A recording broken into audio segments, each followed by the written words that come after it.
Well, we had a lovely surprise in the mail, and our LCD displays came in all the way from Belgium. So these displays are got 5 of them. They're seven-digit displays. So you can see here we have 5 displays, 7 digits each, and these are all the parts. So excited. Even in a kit form, these were not cheap, and to find original displays for these Zaccaria games is almost impossible.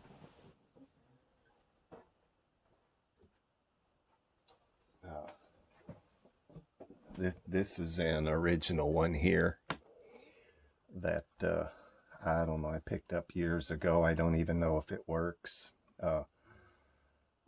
Some of these chips have become obsolete. I forget which one it is on here. You can't even buy it anymore, and this is a problem where gamers are facing, trying to bring these late 80s, mid to late 80s games back to life, let alone retheme one of them. So I decided to go with something that is a little more repairable, user-friendly, and this kit provides that. They're sold by a company called Pinball Solutions. They're out of Belgium, and they send you, these are the IC chips here. They send you all the chips that you need, and all the other little components that you need as well. So as we start out with this here, we need to make a little more room. We kind of want to just lay out the parts and kind of take a look at them, see what we have here. Oh, look at all that goodness. I see diodes, I see capacitors. Whew. I don't see any resistors. Yes, I do. These are resistor banks right here. And look at that little thing in there. That's a little tiny capacitor. These are the pots that are installed on the board to adjust the brightness of the display. Of course, 5 displays, 5 little pots, and what would you mean a pot? Not the kind you smoke, but it's kind of like a variable resistor is all, and quite common in this type of product. And so, oh, we do have resistors here, I do see, and several kind here. And wow, this is just so cool to build these LCD displays from look, he's labeled them here, and I don't know if I can fit all these on here, but these are resistor banks. Kind of a unique component there. And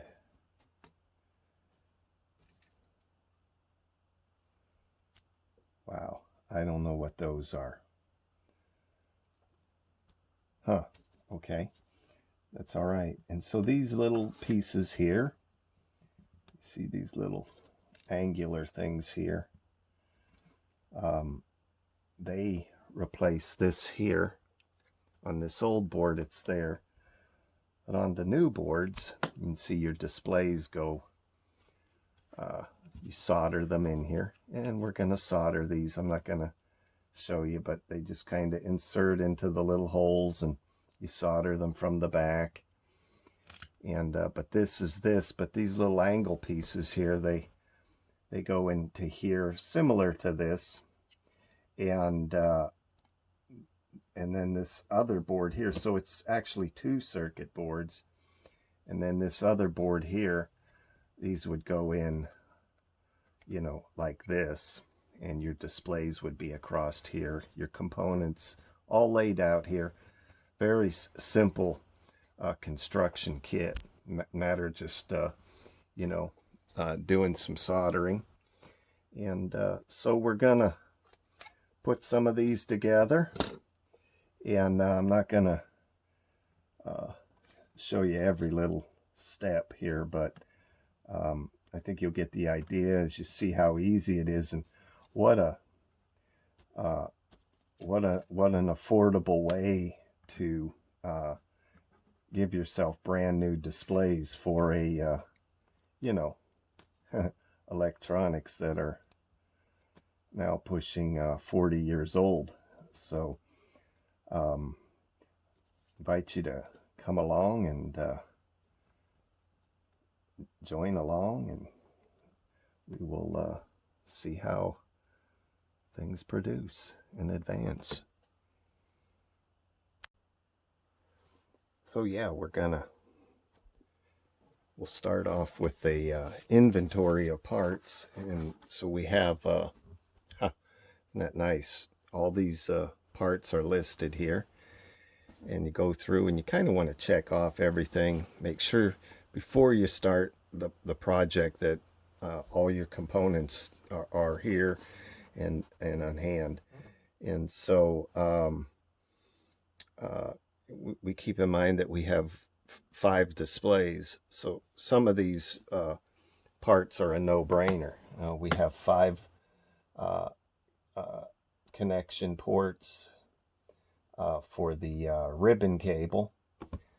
This element here, this is what interconnects these displays to the CPU, and the CPU will output the data, which will be displayed on here. It's relatively a simple procedure, especially when you're dealing with an 8-bit processor.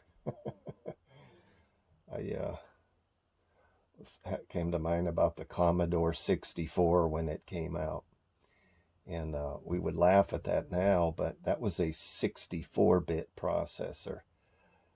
So to give you an idea of the amount of data we're talking about here, and the speed isn't that great either, in which the speed in which the data is relayed through inputs and outputs is something we would laugh at today, but it works. And you know, I always say less is more.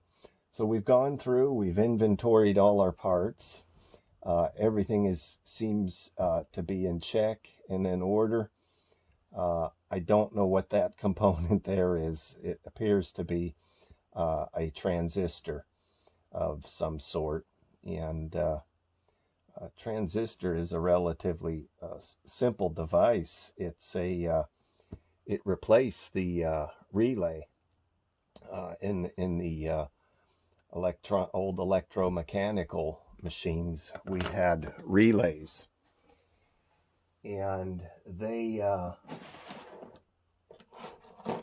were quite interesting item, and they worked well for many years. And you know, you would energize this coil with whatever, 20 to 50 volts, some games 25 volts, and it would energize this coil. This would close, and these switches contacts would close in there. And this was your early computers. This is exactly how they worked before the electronics or the solid states system came into play. So what you have to realize is this right here has been replaced with this right here. This is 5 of these to give you an idea, and you can see the cost savings. And this is a transistor. When I apply voltage to one of these legs, it closes a set of contacts inside that little electrical component. You know, that's all a computer is. It's all your smartphone is. It's a bunch of inputs and outputs, and it's all a computer is. It's what we call input, output, or I/O. It's nothing but little switches closing. Either the data is present or it's absent, and so either the switch is open or the switch is closed. And that's what these are here. I can look at them and see they're little transistors. And so there were different types of these. SCRs, very similar component, and there were some that handled quite a good amount of current through the little internal switch, you know, up to 5 to 10 amps even. And so, but we have our instructions here. We've gone through our list of materials, and basically right now it's down to going through the instructions and whip out the old soldering station here and go to soldering and, hey, see what happens. So according to the instructions here, they want us, the first component we're going to solder onto the board is a capacitor. It's C1. And if you want to get a little description of that to make sure you're pulling the correct component from your parts there, you can look here, C1. It's a capacitor, 22 microfarads, polarized. And so polarized means there's a positive and a negative lead on that capacitor on the component. And that's easy enough to find if you look at that silver bar right there. That's going to be the negative lead. And the other one, which is longer, is generally the positive. So it tells you exactly where to solder them in onto the board. And you can look here. I hope you can see that. C1 goes right here. So I'm hoping you can see that. And it's just a matter of inserting them in there, you know, blah, blah, blah, trimming off the back. You always solder from the back of the board, and you start working through it. So I'll let you check back with me in a little bit, and we'll see how things are going. So continuing on with the displays,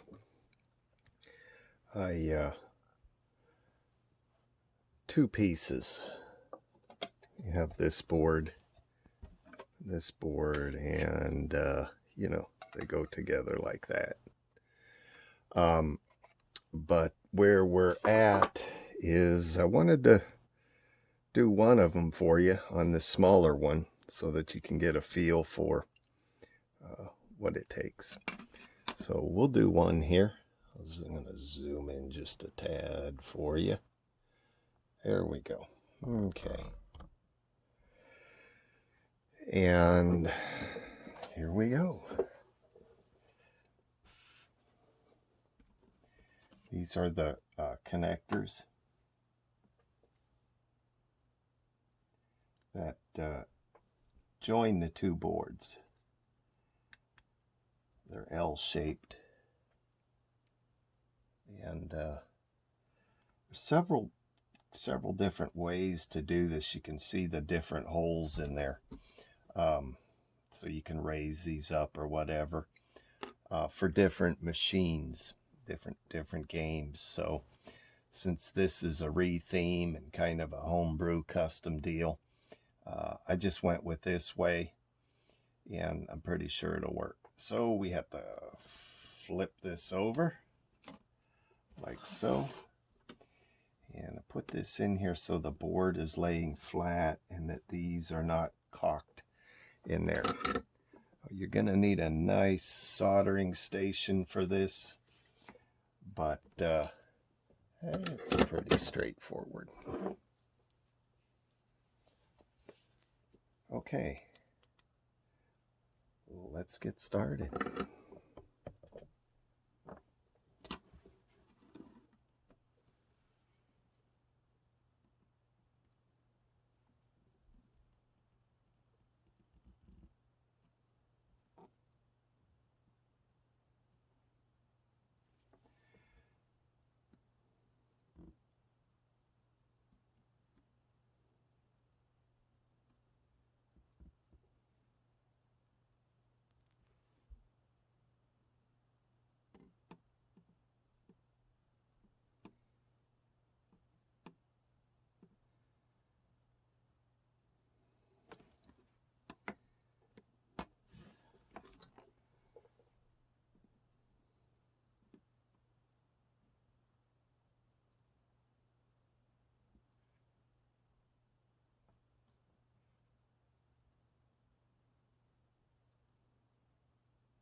Yeah, sometimes these pins get a little bent.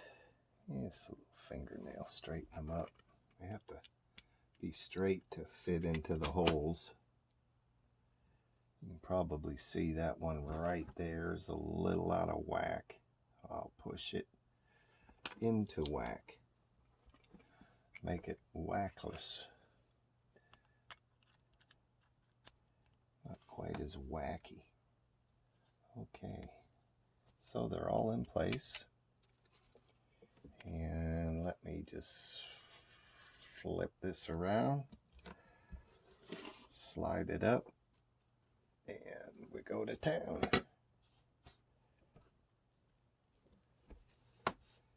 So I kind of do one pin on each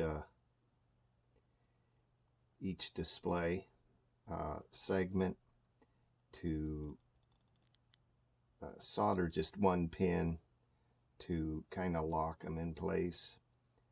I don't know. I think we're all that can, you know, bump stuff around and make little mistakes.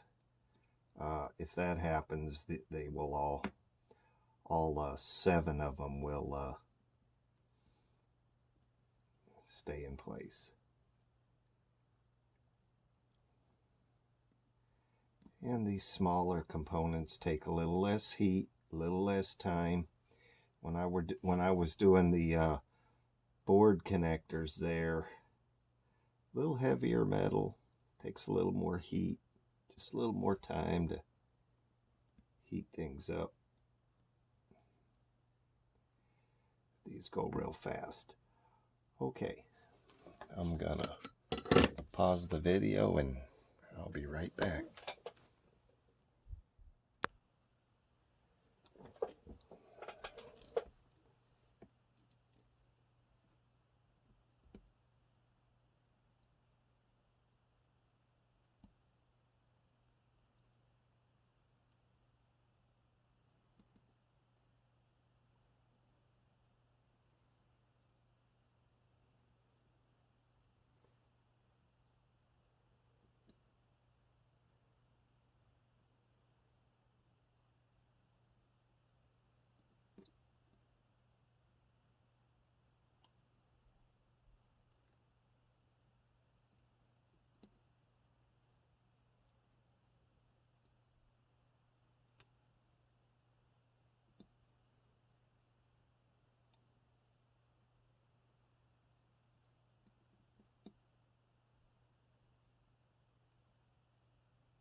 All right, there we go.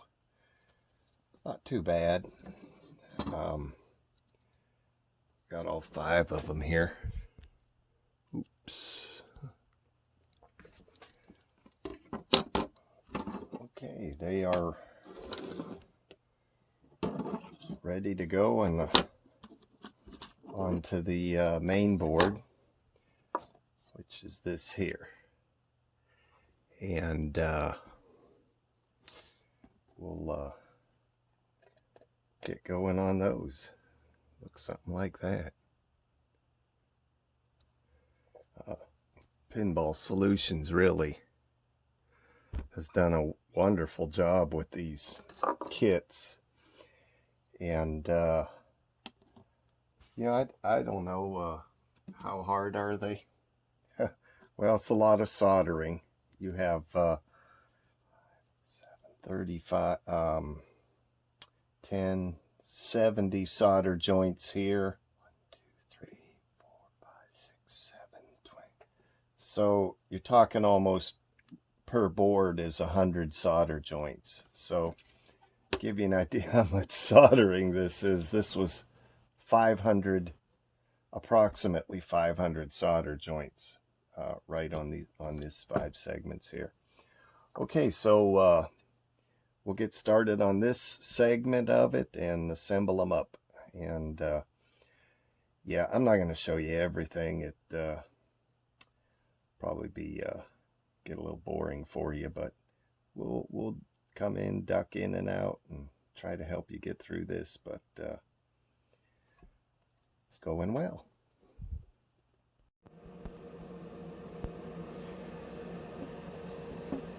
Okay, so on the displays, we will start with the next step is going to be this bigger board. We finish these, and so the way to figure out which components go where is pretty much going to be start with a process of elimination.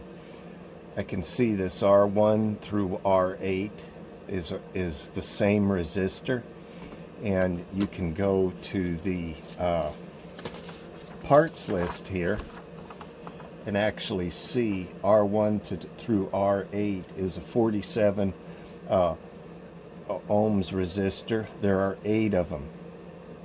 I have 5 boards. 8 times 5 is 40. I should have 40 of those resistors. Well, we can look right here and see.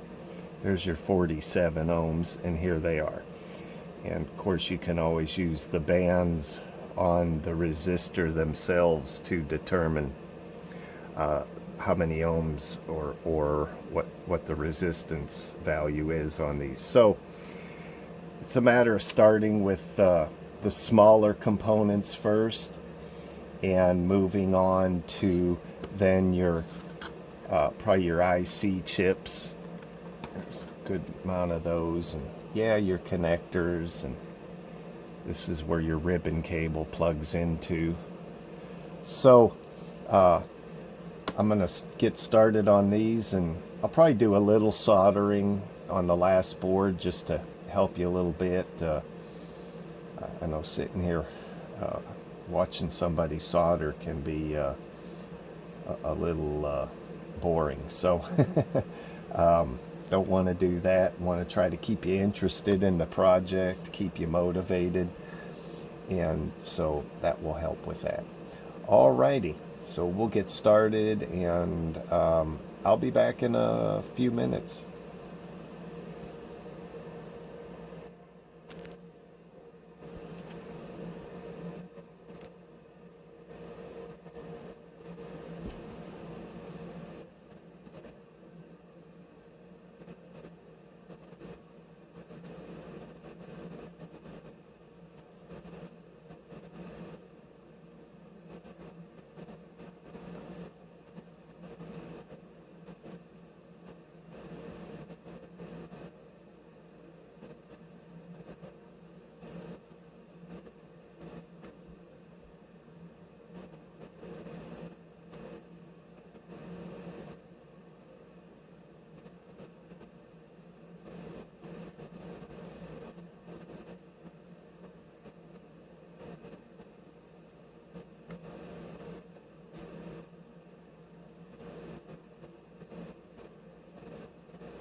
So to simplify the process, on the board you have, see here, D2, D3, D5, and D6. everything's labeled.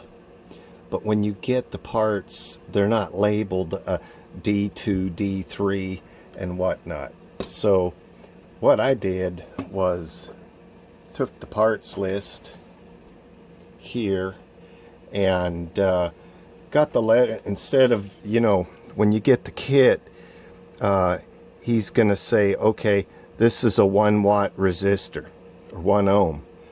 I went ahead and wrote it's resistor R9, and so I wrote that on there to help me make it clearer where they go. See, here's R9. There's only 1 per board. You get 5 resistors, so it makes sense it would be a 5-pack, and plus there, that verifies it. So just to simplify the process, I relabeled everything. You can see here I put D1, I'm sorry, C1. Over here, these are my D1s. These are my resistor banks. There are 2 per board, as you can see.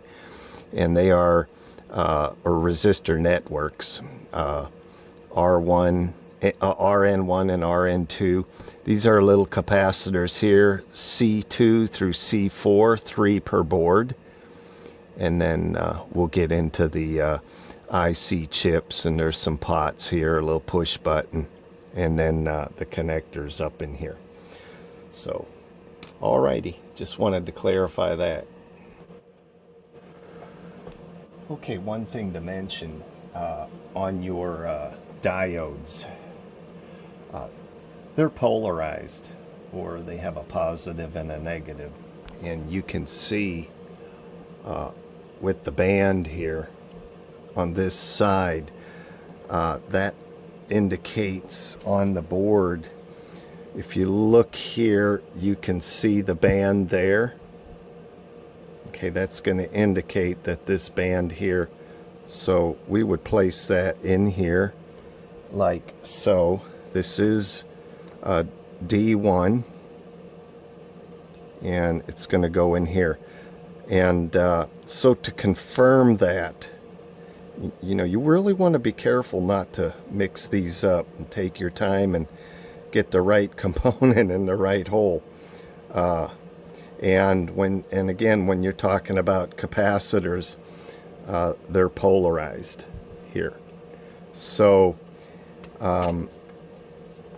yeah, use your parts list, and then it's good to come back and refer to the picture here.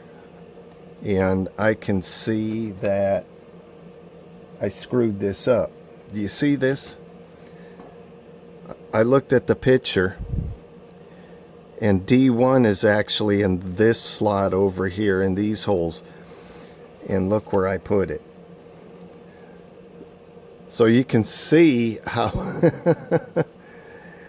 how easy it is to if you don't take great care to make sure you get the right component in the right hole. Yeah, I did that on purpose. Okay, so I found a little discrepancy in the part numbers here, and I'm hoping you can see this. I'm going to zoom in just a little bit more. So if you can see here on the board, part number is 1N4007. When I go on to my parts list here, and this just might be for the Zaccaria product, I don't know, but they're listing D1 as a 1N4004 and not a 1N4007. So not sure what's going on there. I'm going to double check it to make sure. I might just out of process of elimination do this one last. Make it the last component I do on this card. So just wanted to point that out. Okay, so I know you're not going to be able to see the numbers on here.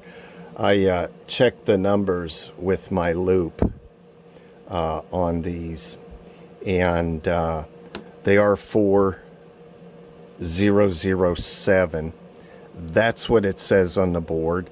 That's what it says on the diode. However, the paperwork says 1N4004. That 4 should be a 7. And I will probably email Pinball Resource.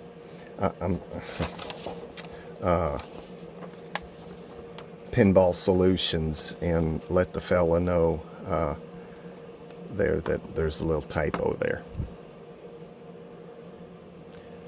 Just another little quick thing I want to point out here on capacitor C1.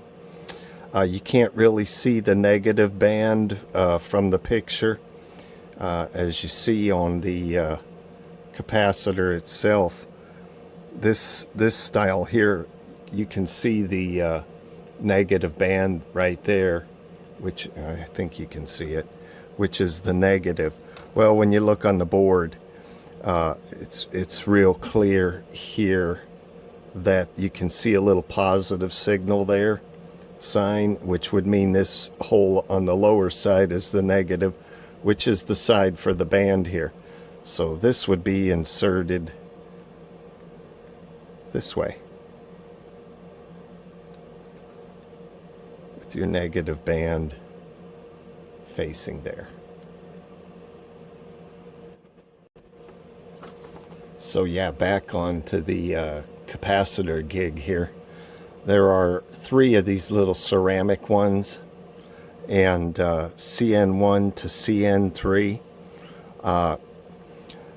These capacitors here are not polarized, unlike the C1, which is. So yeah, not all capacitors are polarized, but just wanted to point that out. There's actually no markings on this to even tell what was positive or negative. So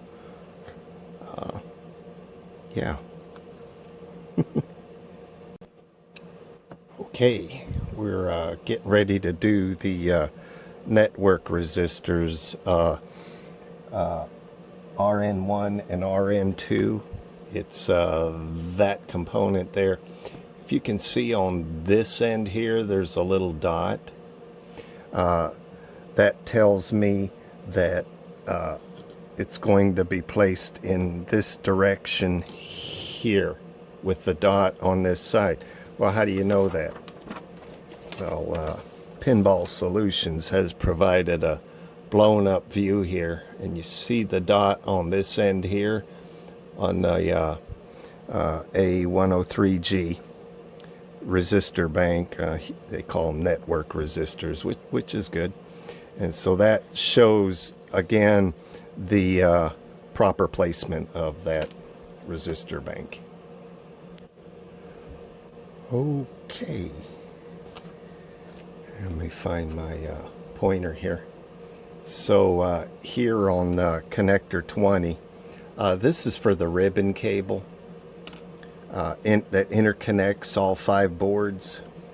You'll need one of those. It's a standard Zaccaria ribbon cable. I happen to have one here to give you an idea. So this interconnects all of the displays. Now, so you can see this is going to go right into there once soldered here. The cool thing about these LED displays is they don't need to run on 170 volts. They can run on 5 volts. Can actually run on either. No, they can't. They run on 5 volts. I'm sorry, but on the instructions here, if you don't want to use the high voltage, regular Zaccaria displays run on 170 volts, and you know, not that it's going to hurt anything. Pin 19 is a dead pin. If you look on the circuit board, it doesn't even run anywhere on any of the tracers. So it can be cut out of the connector just to make for a safety reason, so you don't want to get shocked with 170 volts, but not necessary. And I'm just going to leave it in. That way I can get electrocuted with 170 volts someday.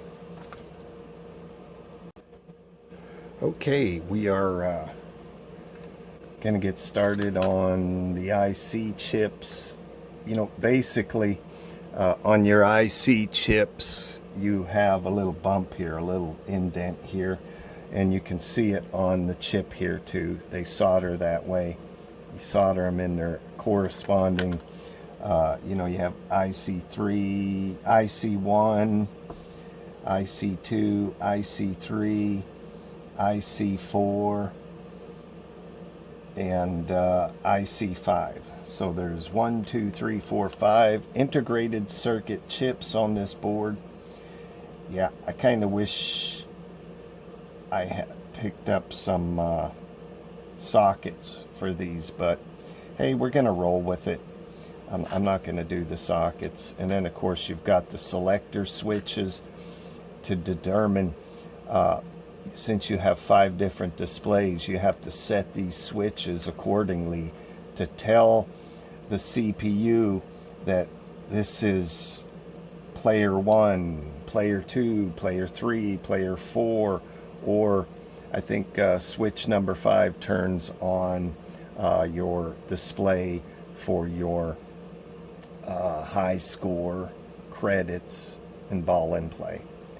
So, and then of course this is going to go into here, solder into there. They have these little things here. I don't know if you need them or not. I guess it'd be nice if you wanted to you know, unplug the displays. So I'm going to go ahead and install them, because now this just becomes like a plug-in kind of thing, and I kind of like that. If I ever wanted to work on these or something someday, it'd be easy just to unplug this section from this board. And that's going to do it. You know, a few other little components. We have a trim pot here to for the brightness thing that solders into here. We have another little tiny IC chip here, IC6, that goes on there. And then we have a little test button for, you know, just to light the thing up. So we're just about there. I'll come back with a few pictures once it's all assembled, so you can get an idea. Fantastic product. Yeah, a little bit more soldering than I would like to see happen for the average person, but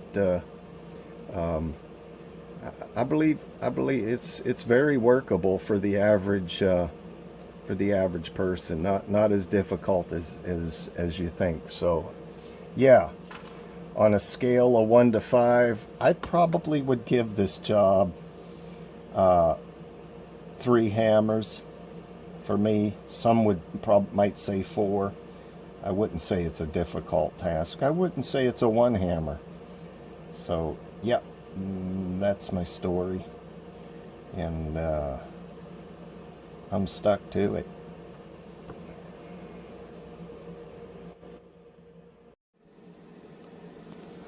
Okay.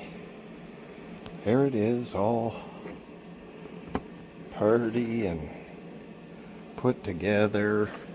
Really wasn't that bad of a job.